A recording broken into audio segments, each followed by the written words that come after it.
పేరే సుందరం కంటి ముందే నందనం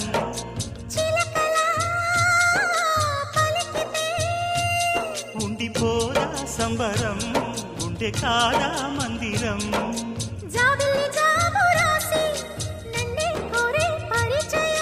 పున్నగ పూలు పూసే వన్నే చిన్నే రసమయం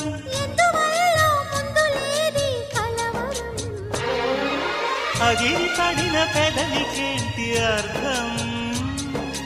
అడుగుతాని